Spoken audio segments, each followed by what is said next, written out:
சாலுக்ரம்ல வரகாத்து அன்புக்கினிய சகோதரர்களை, தேர்தலுடைய பரப்புரை, தேர்தல் பிரச்சாரங்கள் தமிழகத்திலே ரொம்ப பரபரப்பாக நடந்துகிட்டு இருக்கு. அந்த அடிப்படையில் தவேகா தலைவர் விஜயனுடைய பிரச்சாரங்களும் நாம் பார்த்து வருகிறோம். மற்ற கட்சிகளுடைய பிரச்சாரங்களும் பார்க்குறோம், இவருடைய ரோட் ஷோவோ இவருடைய பிரச்சாரங்களும் பார்க்குறோம். மக்களுக்கு ஒரு பெரிய தாக்கம் ஏற்படக்கூடிய அளவுக்கு சில கருத்துக்களை நம்மளால் அவர்கிட்ட இருந்து பார்க்க முடியல. மாறாக தொடர்ந்து அவருடைய வாகனத்தின் மீது மக்கள் பாய்வதும், கீழே விழுந்து காயங்கள் ஏற்படுவதும் தொடர்ந்து இப்படியே தான் போய்கிட்டு இருக்கு. இப்போ அந்த நிலையில் இவர் தேர்தலை சந்திப்பதற்காக என்னிடத்தில் சொத்தாக 242 கோடி ரூபாய் சொத்தாக இருக்கிறது என்று பதிவு செய்திருக்கிறார். இப்போ ஒரு திரைப்படம் ரிலீஸ் ஆனாலே அதுக்கு சம்பளமாக, குறிப்பாக 400 கோடிக்கு மேல் சம்பளம் வாங்கக்கூடியவர் 600 சொச்சம் தான் இடத்துல சொத்தாக இருக்கிறது என்று பதிவு செய்திருக்கிறார். தன்னுடைய குடும்பத்தினருக்கு கடன் கொடுத்ததா பதிவு செஞ்சிருக்கிறார். என் தாய்க்கு, என் தந்தைக்கு, என் மகளுக்கு, என் மனைவிக்கு, மகனுக்கெல்லாம் நான் கடன் கொடுத்துருக்கேன் அப்படின்னு சில அறிக்கையை தாக்கல் பண்ணியிருக்கிறார். குறிப்பாக உலகத்தில் குழந்தைகள் சிரமப்படும் போது தாய் தந்தை உதவுவதும், பிறகு பிள்ளைகள் தாய் தந்தைக்கு தருவதும் இது இயல்பான ஒரு ஒன்று. ஆனால் கடன் என்பது சகோதரர்கள் சகோதரிக்குள்ளே கொடுத்துக்குருவாங்க. தாய்கிட்ட கூட, தந்தை கிட்ட கூட சில நேரங்களில் தொழிலுக்காக கடன் கேட்டவர்களாரும் உண்டு. ஆனால் இதை கொண்டு வந்து ஒரு பொது வழியில் வைக்க மாட்டாங்க. இவர் கடன் சொல்லி தன்னுடைய குடும்பத்தாருடைய ஒட்டுமொத்த பட்டியலும் கொண்டு வந்து கொடுத்து நான் கடன் கொடுத்துருக்கிறேன் அப்படின்னு மாதிரி சொல்கிறார். அது போக அவருடைய பர்சனல் லைஃப் எப்படி இருக்குன்னு இன்றைக்கு தமிழகமே தெரியும், உலகத்துக்கே தெரியும்.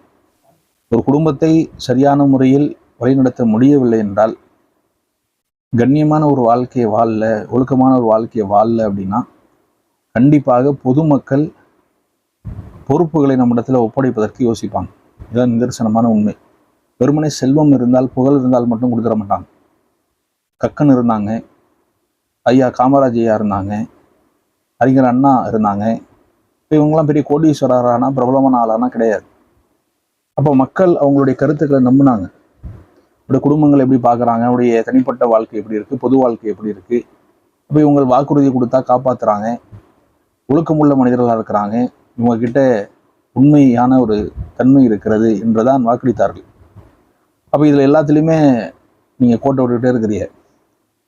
அப்படி குடும்பத்தில் பல சிக்கல் இருக்கும்போது ஒரு நாட்டை வந்து என்னத்தை காப்பாற்ற போகிறாரு அப்படின்னு ஒரு கேள்வியும் எழுது. இவர்களுக்கு ரசிகர்கள் கோடிக்கணக்கான மக்கள் இருந்தாலும், குறிப்பாக இஸ்லாமிய சமுதாயம், இந்த இஸ்லாமிய சமுதாயங்களில் ஆண்களாக இருந்தாலும் பெண்களாக இருந்தாலும் நாங்களும் அவருக்கு ரசிகர்களாக இருக்கிறோம், உயிரை தருவதற்கும் தயாராக இருக்கிறோம் அப்படின்னு சொல்லும்போது ரொம்ப கேவலமாக இருக்குது. இஸ்லாமிய சமுதாயம் இப்படிப்பட்ட ஒரு நிலைக்கு தள்ளப்பட்டிருக்குதே. எவ்வளவோ மார்க்கம் சம்பந்தமான பிரச்சாரங்களை களமிறங்கி செய்தாலும், எவ்வளவோ எதிர்ப்புகளை சந்தித்து மார்க்க விளக்கங்களை, பொதுக்கூட்டங்களை நடத்தி மக்களுக்கு சொன்னாலும் இன்னும் பத்தலை போல இருக்கு. இன்னும் தமிழகத்திலே, குறிப்பாக தமிழகத்திலே இஸ்லாமிய சமுதாயம் மார்க்கத்தை மக்களுக்கு மத்தியிலே கொண்டு போய் சேர்ப்பது என்பது இன்னமும் பத்தலை அப்படிதான் தோணுது. அவ்வளவு இஸ்லாமிய மக்கள் இன்றைக்கும் இஸ்லாமினுடைய அடிப்படை என்னன்னு தெரியல. இப்படி நடிகர்களுக்கு பின்னாடி சுத்திக்கிட்டு இருக்காங்க, அவர்களுக்காக உயிரை தருவோங்கிறாங்க, அவருடைய ரசிகராக இருந்தால் மட்டும்தான் திருமணம் அப்படின்னு சொல்றாங்க, இல்லை என்றால் உடனே டைவோர்ஸ் தான், கொலை கூட பண்ணுவோங்கிறாங்க. இப்படிப்பட்ட இஸ்லாமிய சமுதாயம் ஒரு காலம் ஜெயிக்க முடியாது.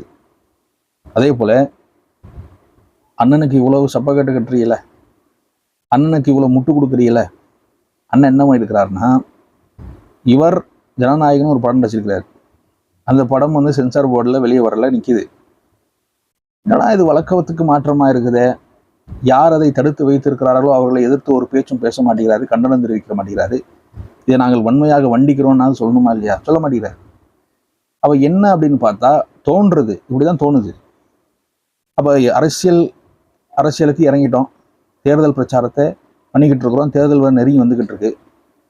அந்த நேரத்துலன்னு பார்த்து இப்படி ஒரு இறுதி படம் அறிவிச்சிட்டோம். இந்த படத்துலையும் இஸ்லாமியர்களை தீவிரவாதி மாதிரி காட்டிட்டோமே.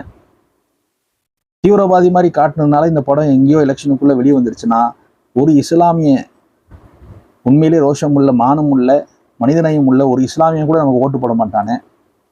அதனால் நாமளே சொல்லி இந்த படத்தை கொஞ்ச நாள் நிப்பாட்டி எலெக்ஷனுக்கு பிறகு பார்த்துக்கலாம், இது மூலமாக ஒரு சிம்பத்தியை கிரியேட் பண்ணிக்கலாம் இது மூலமா ஒரு சிம்பத்தி அப்படியே கிரியேட் பண்ணி ஓட்டை வாங்கிடலாம் நினைச்சிட்டாரோ என்னவோ தெரியல. அதை யாரோ ஒருத்தர் எடுத்து இணையதளத்துல போட்டு விட்டான். இப்ப அதை எடுத்து மக்கள் பார்த்து விட்டு கொந்தளித்து கொண்டிருக்கிறார்கள். இப்படி எடுத்து வச்சிருக்கிறிய, மறுபடியும் இஸ்லாமிய சமுதாயத்தை தீவிரவாதி மாதிரி இதில் காட்டி வச்சிருக்கிறீங்கன்னு சொல்லி பல கண்டனங்கள் வந்துகிட்டு இருக்கு. உண்மையிலேயே அண்ணனுக்கு முட்டு கொடுக்கக்கூடிய அனைத்து அணில் குஞ்சுகளையும் பார்த்து சொல்றேன், நீங்க தயவு செய்து இஸ்லாமிய சமுதாயத்தை சொல்றேன், இவருக்கு தான் ஓட்டு போட போறீங்களா? மீண்டும் மீண்டும் உங்களை தீவிரவாதிங்கிறாரு. இந்த தீவிரவாதி நம் மீது சுமத்தப்பட்ட ஒரு பழி என்பது, அதை நம்ம விட்டு களைவதற்கு எவ்வளவு உழைப்புகளை இஸ்லாமிய சமுதாயம் மேற்கொள்ளுது சிந்திச்சு பாருங்க. மழை வெள்ளம் வந்து விட்டால் கழுத்தளவு தண்ணியில கூட உணவு தருவதற்கு அவன் இறங்கி போறான், தண்ணியில இறங்கி தத்தளிக்கிறான். அவனுக்கு உணவு இல்லை, மக்களுக்கு கொண்டு போய் சேர்க்கிறான். மருத்துவத்தை பார்க்கிறோம், நம்மால் முடிந்தவரை மக்களுக்கு உதவி செய்வதற்கு களத்தில் இறங்கிடுறோம். ரத்த தானங்களை கொடுத்துக்கிட்டு இருக்கிறோம், ஆதரவற்ற மக்களை பார்த்துக்கிட்டு இருக்கோம், அனாதை மக்களை பார்த்துக்கிட்டு இருக்கிறோம்.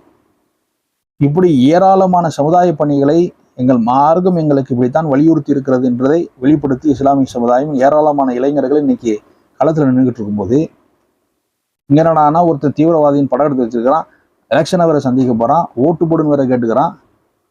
அந்த ஓட்டை போடுறதுக்கு நீங்க இஸ்லாமிய சமுதாயம் கூட நிற்க போறீங்களா? சிந்திச்சு பாருங்க, தயவு செய்து சிந்திச்சு பாருங்க. உண்மையிலேயே இறையச்சவாதி, அல்லாவை பயந்து மக்களுடைய நலம் கருதக்கூடிய ஒவ்வொரு இஸ்லாமியனும் இவனுக்கு ஓட்டு போடுமான்னா, ஏப்பா இவ்வளவு ஒரு பெரிய பழியை எங்க சமுதாயத்தின் மீது திணிச்சிருக்கிறிய, நாங்க எப்படிப்பா உனக்கு ஓட்டு போடுறது? இப்படி ஓட்டு போட்டு உன்னை ஜெயிக்க வைக்கிறதுக்கு முன்னாடியே இப்படி பண்ணி வச்சிருக்கிறிய, கடைசி படத்தை இப்படி பண்ணி வச்சிருக்கிறிய, இனி வரக்கூடிய காலங்களில் ஜெயிச்சு வந்துட்டோன்னா எங்களை என்ன பாடுபடுத்த சிந்திக்கணுமா இல்லையா? அதை தயவு செய்து இஸ்லாமிய சமுதாயமே சிந்தித்து வாக்களியுங்கள். வல்ல ரஹ்மான் நம்மை கண்ணியமான நிலையில் வாழ வைப்பானாக என்று கூறி நிறைவு செய்கிறேன். சால்வு.